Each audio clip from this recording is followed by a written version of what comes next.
India में death या disability के सबसे बड़े कारणों में से एक होता है ब्रेन स्ट्रोक यानी कि दिमाग का दौरा। हर साल देश में लगभग 10 लाख से भी ज़्यादा केसेस सामने आते हैं। ऐसे में स्ट्रोक क्या होता है, इसके क्या सिम्टम्स होते हैं, ये हमारे लिए जानना बहुत ज़रूरी है। इन सभी सवालों पर आज हम बात करेंगे इसी फील्ड के एक्सपर्ट डॉक्टर वरुण कटारिया से। आप देख रहे हैं health talk powered by Medanta.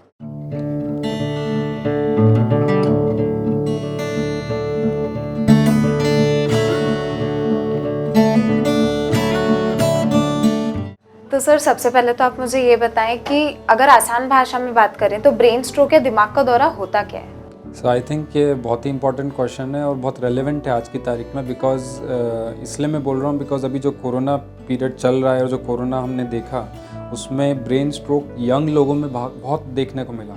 So this is very very serious matter. So young लोगों में स्ट्रोक होना या पैरालिसिस होना बहुत सीरियस है और इसीलिए इसकी जानकारी सबको होना बहुत ज़रूरी है। तो जो ये पैरालिसिस होता है या स्ट्रोक होता है, ये एक ब्रेन से होने वाली बीमारी, पहली बात। ना तो ये मानसिक बीमारी है, ना तो रात में किसी एंगल में सोने के कारण होने वाली चीज़ है, ना तो किसी गर्दन में कोई सर्वाइकल स्पॉन्डिलोसिस की चीज़ है। ये ब्रेन के अंदर की बीमारी है, जिसमें क्या होता है कि जैसे ब्रेन हमारे सारे हाथ पैर कंट्रोल करता है, तो ब्रेन के अंदर खून पहुंचना ज़रूरी है ताकि वो सब हाथ पैर चलाते रहे। और कभी कभी जो हमारी खून की नसें होती हैं उसके अंदर ब्लॉकेज आ जाता है, तो कुछ पार्ट में खून नहीं पहुंचता। सपोज़ इस पार्ट में राइट साइड में खून नहीं पहुंचा, तो अचानक से मेरा जो लेफ़्ट हाथ और पैर है वो रह जाएगा और मेरा चेहरा थोड़ा टेढ़ा हो जाएगा। बस इसी को स्ट्रोक बोलते हैं। ओके। और सर, इसके अगर सबसे कॉमन सिम्टम्स की अगर हम बात करें तो वो कौन से सिम्टम्स होते हैं जो हमें देखने को मिलते हैं पेशेंट्स में? सो इसके अंदर कॉमन सिम्टम्स तो बहुत सारे होते हैं। अब जैसे आप हार्ट को लेंगे तो उसमें एक ही सिम्टम होता है कि पसीना आना, सीने में दर्द होना और थोड़ा बहुत कमज़ोरी आना।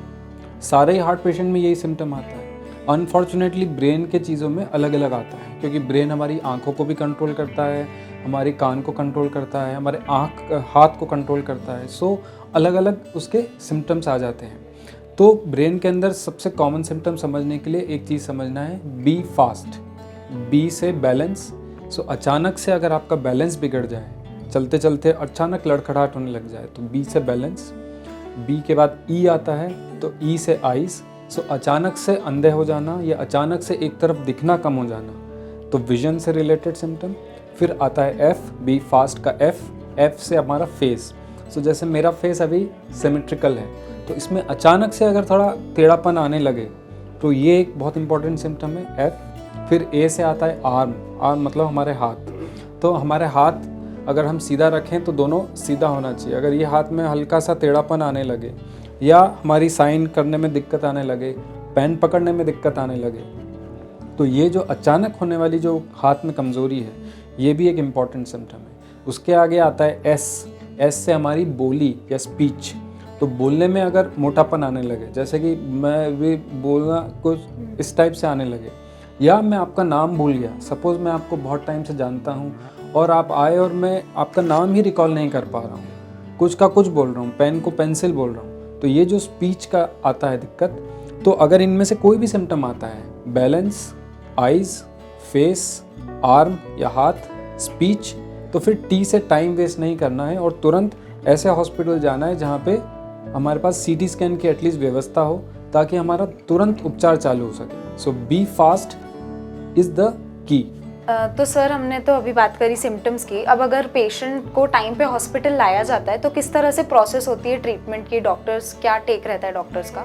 तो क्या होता है, कोई भी major hospital, medical institution, medical college, इन सब जगह आजकल स्ट्रोक का एक पूरा प्रोसेस या प्रोटोकॉल एक स्थापित हो गया है। तो आप इनमें से किसी सिम्टम जो मैंने बताया उसके साथ अगर आता है कोई व्यक्ति, तो तुरंत से कॉल जाता है मुझे, रेडियोलॉजिस्ट, ताकि सीटी स्कैन खाली रखें, नीचे इमरजेंसी वाले डॉक्टर और ऊपर आईसीयू में डॉक्टर की एक बेड इस पेशेंट के लिए रखें आरक्षित। पहले तो ये कॉल जाता है, फिर उसका तुरंत से शुगर देखा जाता है कि वो कैसा है, और उसके बाद उससे जब बात करते जाते हैं कि आपको कब हुआ, कैसे हुआ, उसके अंदर सबसे इम्पॉर्टेंट क्वेश्चन है कि उसको कब स्टार्ट हुआ, ये पूछते हैं। उससे बाकी हिस्ट्रीज लेते हैं, जैसे कौन सी मेडिसिन पे है, बाकी बीमारी क्या है, और साथ साथ में उसको शिफ्ट भी करते जाते हैं सीटी स्कैन में विदाउट टाइम वेस्ट।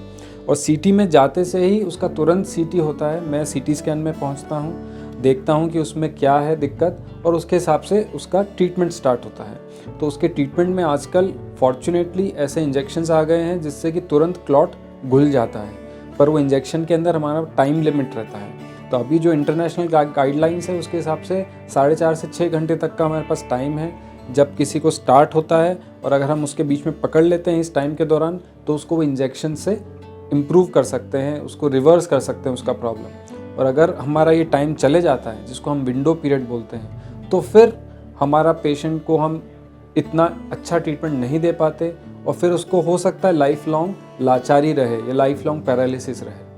सर मैं आपसे जानना चाहूँगी कि आपके पूरे प्रैक्टिस में कभी ऐसा हुआ है कि बहुत ही क्रिटिकल सिचुएशन में कोई पेशेंट आया हो आपके पास, लेकिन टाइमली ट्रीटमेंट के कारण उसकी तबीयत ठीक हो पाई हो? या डेफिनेटली ऐसे बहुत सारे उदाहरण हैं एक्चुअली में। जैसे एक पेशेंट अभी कोविड में आया था, जब कोविड पीक पीरियड था, तो एक अपने पास के टाउन के डेंटिस्ट हैं, उनका नाम वगैरह तो नहीं लूँगा, पर वो अपने फादर को लेके आए थे कि अचानक उनको कमज़ोरी हुआ। कोविड में काफ़ी दिक्कत होती है क्योंकि लोग लेते नहीं हैं, और अनफॉर्चुनेटली उनका कोविड पॉजिटिव भी था, पर हम लोग ने उस समय उनको ट्रीट किया, उनको यही इंजेक्शन दिया गया। उनका टाइमिंग था अराउंड 1.5 से पौने 2 घंटे के बीच में ये इंजेक्शन उनको मिल गया था प्रॉब्लम स्टार्ट होने के, क्योंकि देवास में उनके सन डॉक्टर ही थे, तो वो फटाफट यहाँ पे ले आए जैसे ही सिम्टम दिखे, तो उनके अंदर हमने ये इंजेक्शन दिया और उनको कंप्लीट रिकवरी हुआ। So he is now regularly coming to follow up, independent, कोई पैरालिसिस नहीं, कुछ नहीं। तो ये तो कोविड के समय का एक बहुत अच्छा एग्जाम्पल है, पर कोविड के पहले भी ऐसे एग्जाम्पल रहे हैं जिसमें कि पूरा रिकवरी मिला है, and the patient are coming to us regularly. Okay, thank you so much sir. Thank you. तो आज हमने जानी स्ट्रोक के बारे में कुछ ऐसी बातें जो शायद हर आम इंसान को पता होनी चाहिए, और ऐसी इमरजेंसी सिचुएशंस में हमें क्या करना चाहिए। आज के लिए बस इतना ही। ऐसी ही मेडिकल इश्यूज़ पर बात होगी हमारी स्पेशल सीरीज़ हेल्थ टॉक में, पावर्ड बाय मेदांता।